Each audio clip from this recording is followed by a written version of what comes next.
Hello, this is Mark from My Keys to Music. Thanks for joining me on this video. If you're curious about an arpeggiator and what it does, or more curious about what the different patterns are, then this particular video might get you started. So first, we're going to talk about the up pattern, the down pattern, the up-down pattern, and even the random pattern, and I'll show you one or two examples of each of those here in this video, so it will be very clear for you where you hear patterns like this in music. Arpeggiators. So I want to say thanks to Louis G., a subscriber who made a comment about another one of my arpeggiator videos that I made back in the day. He said, "Cool video. Question on the arpeggiator. Could you do a video showing what arpeggiator options exist if playing some basic 3-note piano chords? Working with a singer-songwriter who's looking for a stage keyboard upgrade so she can sing lead vocal and play basic chords that arpeggiate, so she doesn't have to worry about flubbing up the part if played manually. And although this video doesn't specifically address exactly how that's to be done, there are two great examples in this particular video where you hear the arpeggiation going up and down by simply holding 3 notes without actually having to play the notes individually. This makes it a lot simpler for beginning keyboardists if you want accompaniment without the struggle of actually playing each of the notes. But if I was a singer-songwriter today, I would strongly consider getting a keyboard known as an arranger keyboard. Those types of keyboards provide drums, bass accompaniment, arpeggios, along with lead sounds, and everything you need to make music. In addition, they provide a single chord note option where you can push one key and have the entire chord played, or 2 keys and have it represent a C7, for example. But in this lesson, I'd really like to focus on arpeggiator patterns so we can understand some of the basics. So this first one goes all the way back to the classics. This is Pachelbel's Canon in D, which is a great example of an up arpeggiator. Now the only difference between what you hear with good old Pachelbel versus what you would hear from a traditional synth is that in Pachelbel's arpeggiator, or arpeggio, his first note is not there. It's omitted. So he plays just the 3 notes of a 4-note pattern. The first one, there's a rest, and you'll hear that here. But it's still, at the end of the day, an up pattern. Listen in.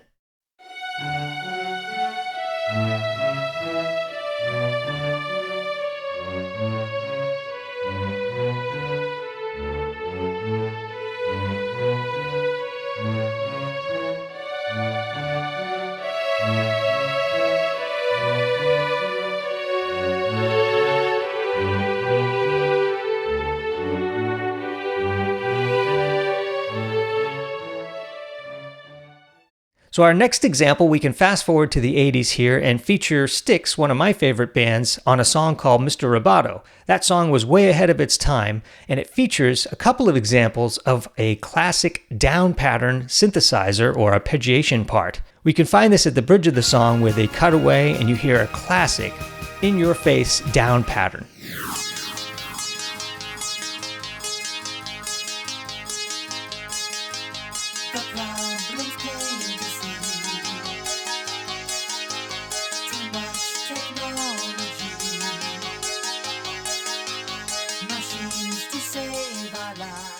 Our next example, we can go back to the 50s and 60s, rewind the clock and go back to the Righteous Brothers, where we hear an up-down, beautiful melodic pattern arpeggiator happening as an accompaniment to this classic song. Oh, my love, my darling, I've hungered for your touch a long, lonely time.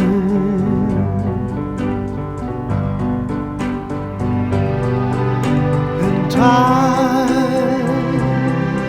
goes by. Sticking with that same genre and using the exact same program here on my keyboard, we're going to demonstrate another song also famous in that same period, this one by Elvis. The only difference here is that in Elvis's tune, the accompaniment also has a rest on the first note. However, I demonstrate this with the note played. But essentially, in the actual recording, the first note has a rest, just like in Pachelbel's Canon where the first note had a rest. But it's still an example of an up-down pattern.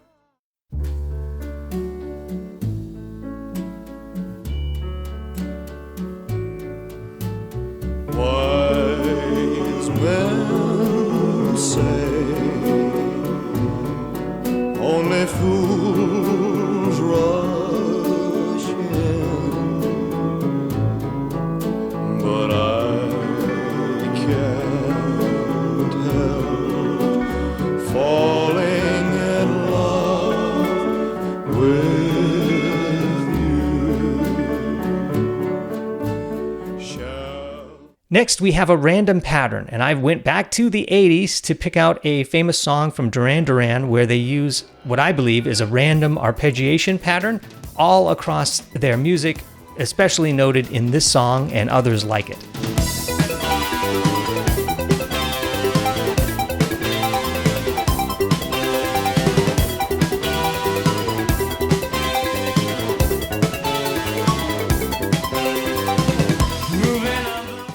So I've taken some examples that might be questionable as to why I'm using an arpeggiator to accompany Elvis Presley music.